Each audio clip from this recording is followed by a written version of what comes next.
I am Jayapriyanka, Assistant Professor, Department of Computer Science and Engineering, Bharat Institute of Higher Education and Research. I am going to handle the subject Design and Analysis of Algorithm on topic Graph and Tree Algorithms. First, what is meant by graph? A graph is a set of vertices V and a set of edges U, V. X belongs to E, where U, V belongs to V. So, what is the edge and vertices here means? So, this is the vertices, or it has to be said to be node also. So this is the vertices, and the center point between the two vertices is nothing but the edge.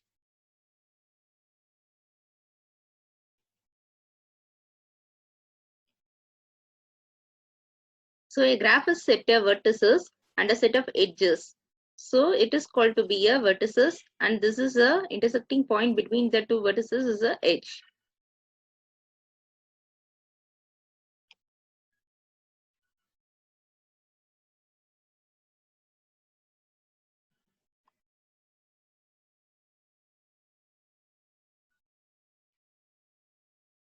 Then a different types of graphs, undirected.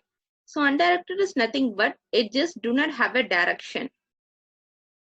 So see here, it doesn't have any directions.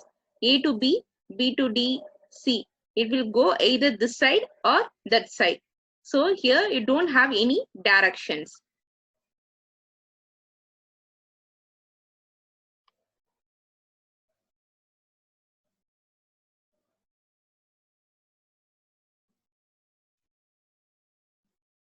Then different types of graphs is a directed graph. This is another type of graph. Directed graph is nothing but you have a direction, that is an arrow mark. So here see, B to A, it's going. D to A, B to D, D to C, then C to D.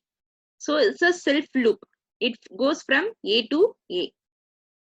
So it just do have a direction is called a directed graph. Then weighted graph. Weighted graphs are nothing but it just have an associated weight. It has a weight. So in this undirected graph, you're having the weight. From A to B, weight is 8. B, D or D to B. So it is 2. A, D, 7. Like that, the weights can be allotted for each and every edge.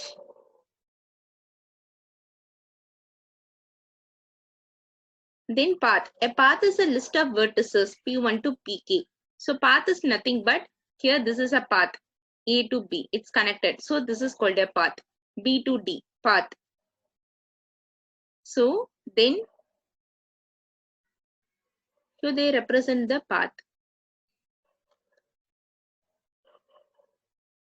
A to B, B to D, D to E, E to F.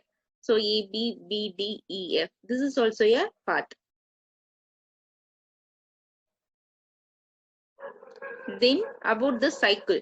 Cycle is nothing but it forms a cycle means in the directed graph or also in an undirected graph, it is called a cyclic path. So see here, A to B, B to D, D to A. So this is a cycle formation. So it comes under the cyclic graph. See here, it starts from B means B to A. From A to D, you don't have the path because D to A only you are having the path. So B to A to D, you don't have the path. So this doesn't come under the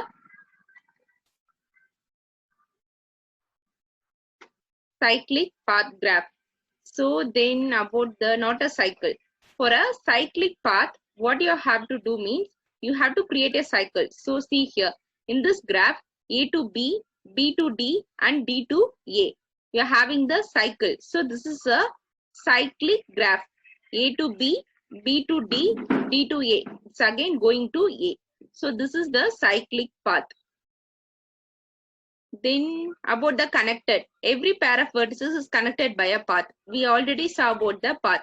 So every pair of a vertices is connected by a path means here see, this is not a strongly connected path. Here A to B connected, B to D. All the vertices to be connected. See here A to F is not connected. So this is not a strongly connected path. But so what is a connected path? But it's not a strongly connected path because A to F is missing here. Then about the undirected graph. So here every pair of vertices is connected by a path. So see here. Here also D to E is missing, A to F is missing. So it is not a connected graph. So this is a not connected. So next one is a strongly connected graph. Strongly connected graph is nothing but every two vertices are reachable by a path. So here see, it's not strongly connected. So this is the strongly connected graph. See here. A to B, you're having B to D, also having A to D, and A to F, E to F, D to E, E to G, G to F. All the parts are connected. So this is called a strongly connected complete graph. Complete graph is nothing but an edge exists between every node. So see here in this example, these are the vertices A, B, C, D, and F. Between these vertices, an edges exist. So this is called a complete graph. Then about bipartite graph, a graph where every vertex can be partitioned into two sets, X and Y, such that all edges connect a vertex U belongs to X and a vertex V belongs to Y. That means each and every vertex can be partitioned into two sets that can be connected to another two nodes. These are called the bipartite graph. For example, see here. A can be connected to E, but E can be connected to A and C.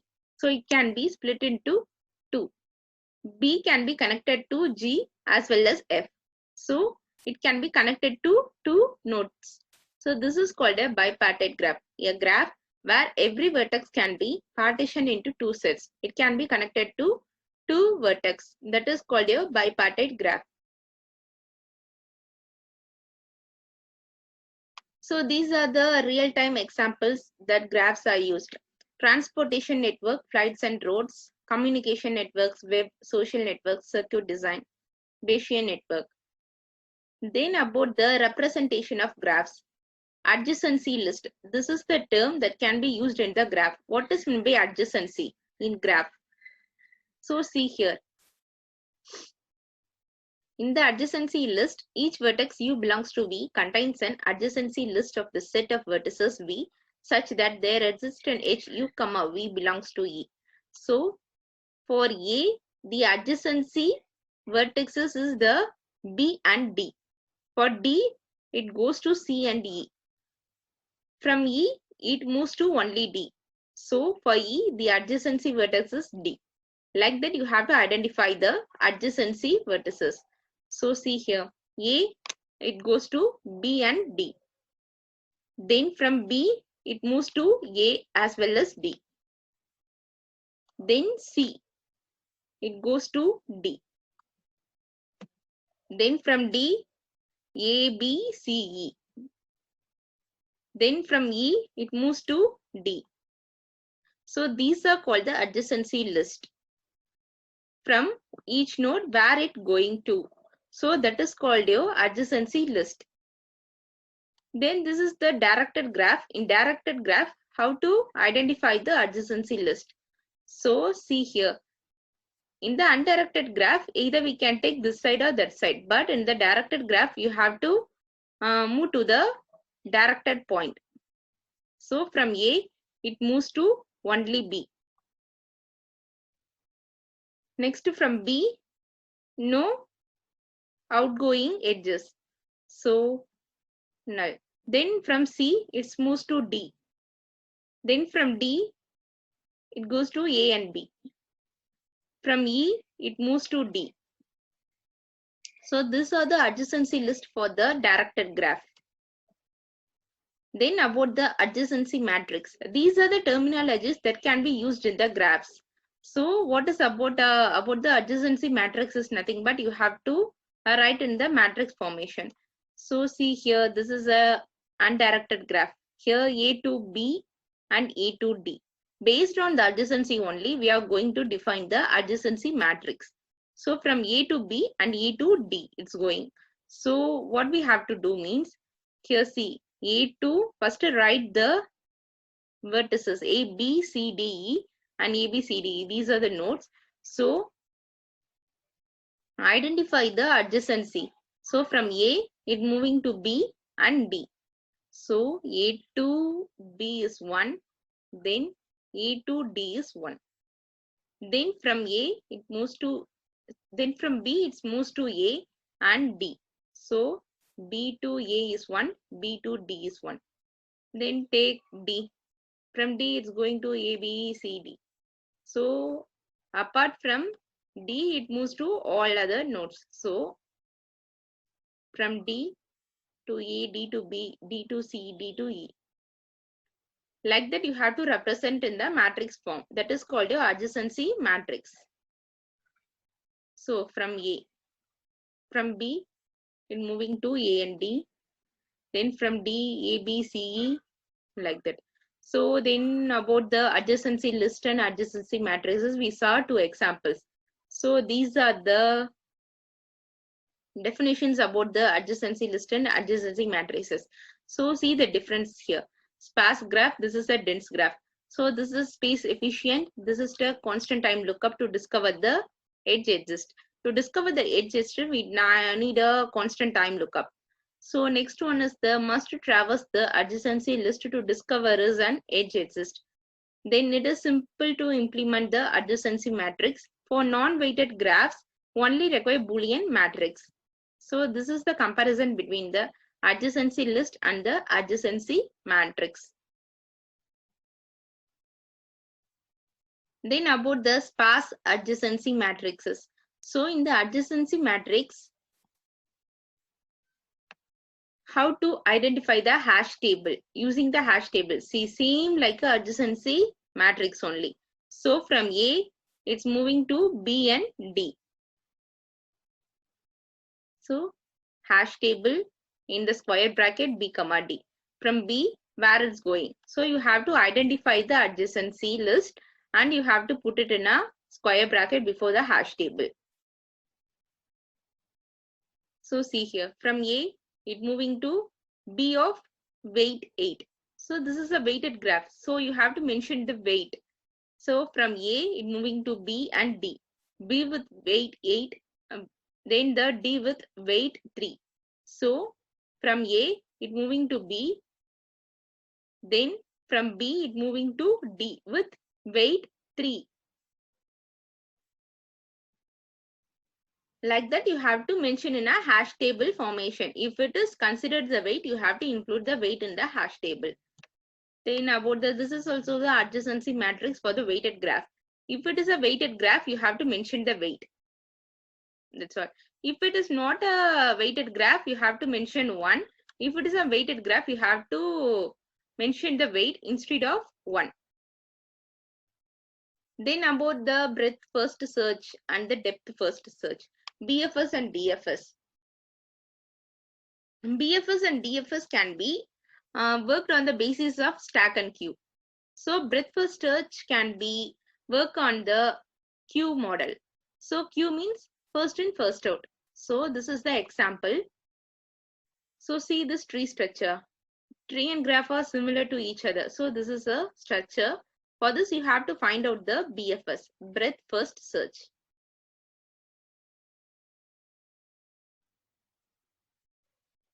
How to find the BFS means, so this is the root node. You have to move breadthwise. That means you have to first traverse the children node, then you have to move to the grandchildren node. For this is the children node. So you have to move likewise in the first row, second row, likewise you have to move. That is, you have to traverse through the tree. That is called a breadth first search.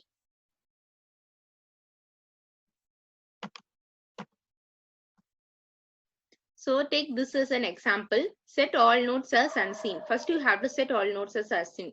So that means just make it as an infinity. Then check if the node has been seen. Then you have to NQ and DQ operations. So see here, all are infinity. Then Q, NQ is A. So from A, C, where it is moving on. The adjacency nodes B, D and E. So you can write it in any order, D, E, B. So after this, what we have to see? from D, it moving on to E. So then from E, it's moving on to B. Like that, you have to identify the adjacency matrices. First, from A, what are the children nodes? D, E, and B. So from D and E, you don't have any adjacency vertices. That means you don't have anything apart from A. So just put it in the queue. Then what we have to do means from B, you have to see the adjacency list. That is C and F. This is the list you have to traverse again. C and F. From C, you don't have any other node. From F, you are having G. So from F, you have to move to G. G is the grandchildren of the root node. So you have to traverse through the root node, parent, grandchildren. Like that, you have to traverse. That is called your breadth first search. Then about the depth first search. Here in the depth first search, you are using the option push and pop. But in the BFS, we are using the NQ and DQ operation. So this is the DFS example. See here, in the DFS, what we have to do means you have to first complete the subtree.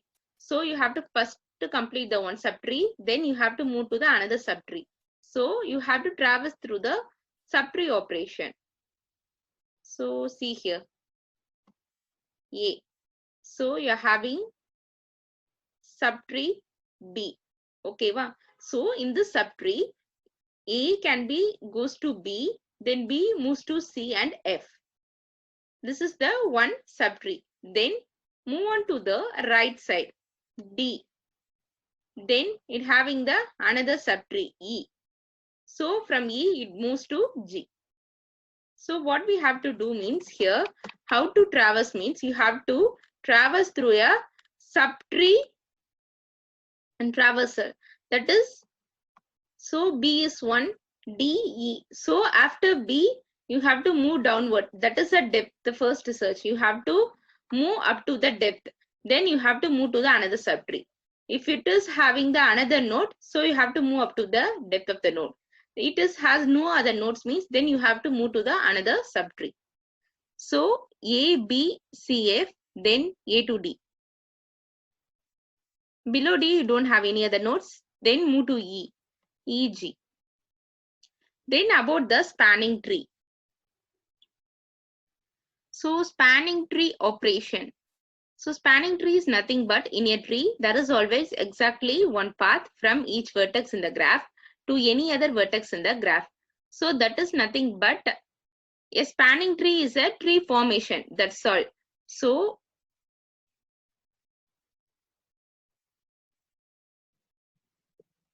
spanning tree for a graph is a subgraph that includes every vertex of the original and is a tree.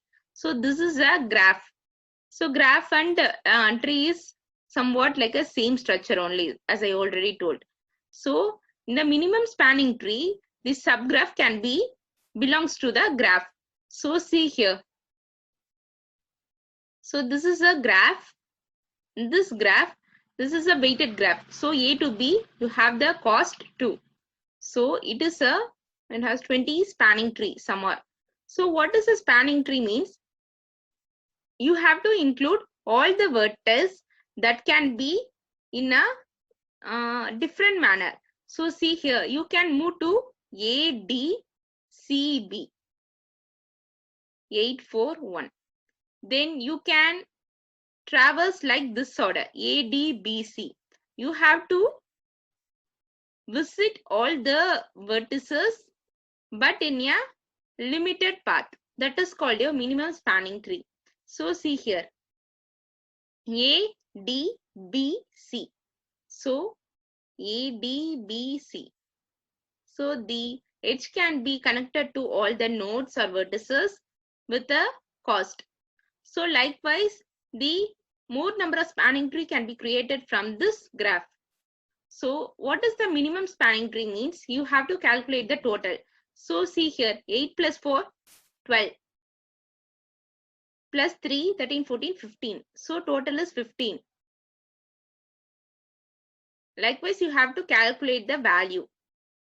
So this is 6 here, 3 plus 5, 6. This is also 6. So these two having the minimum cost. So these are the two minimum cost spanning tree. So you have to visit all the vertices with the edge. So you have to calculate the cost likewise. So this is the minimum spanning tree. Then it uses the greedy algorithm. Here we are having two algorithms in the greedy. So Kruskal and Prim's algorithm. These are the two algorithms comes under the greedy. So what is the Kruskal's algorithm? First edge, choose an edge with a minimum weight. This is the first step. They will give one graph. You have to start proceeding from the first step. First edge, choose any edge with a minimum weight. Then after that, next edge, how to choose the next edge means choose any edge with minimum weight from those not yet selected. The subgraph can look disconnected at this stage. You have to choose some other edge with minimum weight, but that edge cannot be selected previously. So then about the step 3 is continue to choose edges of minimum weight from those not yet selected, except do not select any edge that creates a cycle in the subgraph. So you have to see carefully. If any edge that forms a cycle means you have to leave that edge. Otherwise you can select the edge. That's all. These are the steps for the Kruskal's algorithm. At last, repeat step 3 until the subgraph connects all vertices of the original path. You have to visit all the vertices. If you visited all the vertices means you have to just end up. So this is the example for Kruskal's algorithm. So see here.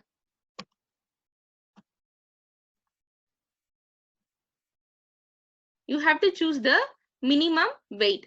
So minimum weight is 1 here. So this path can be selected. Then about the minimum cost, see 2. Then minimum cost is 5. Then 8. Then 9.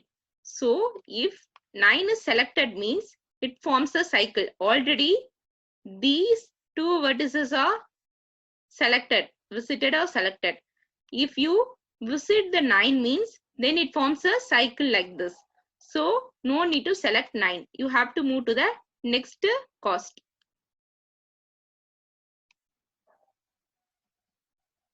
Then about 13. It doesn't create any cycle. Then 14.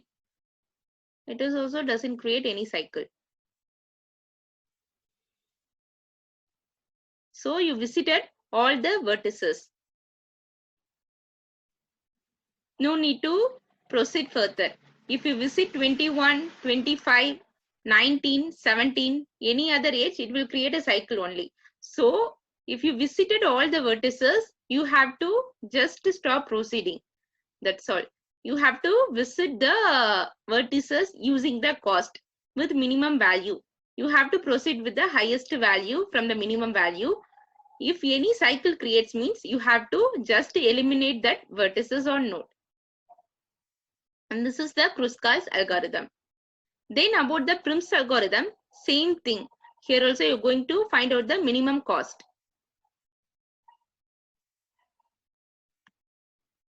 See here, in this Prim's algorithm, this is the root node. You have to start here. So see the adjacency vertices 1 and 9. From this 1 and 9, you have to choose the minimum value. So 1 is minimum. Then after this, you have to choose from 1 to the adjacency nodes. From 1, we are having 3 adjacency vertices, 13, 5 and 9. So what is the minimum value here? 5 is the minimum value. So you have to move towards the 5 vertices. So if it creates a cycle, no problem. Here it will create a cycle. But in the Kruskal's algorithm, it won't create a cycle. So this is the two main difference between the Kruskal's and Prim's algorithm. So after 5, you have to see the adjacency of 5. So 19, 17, already visited 5. So 19 and 17.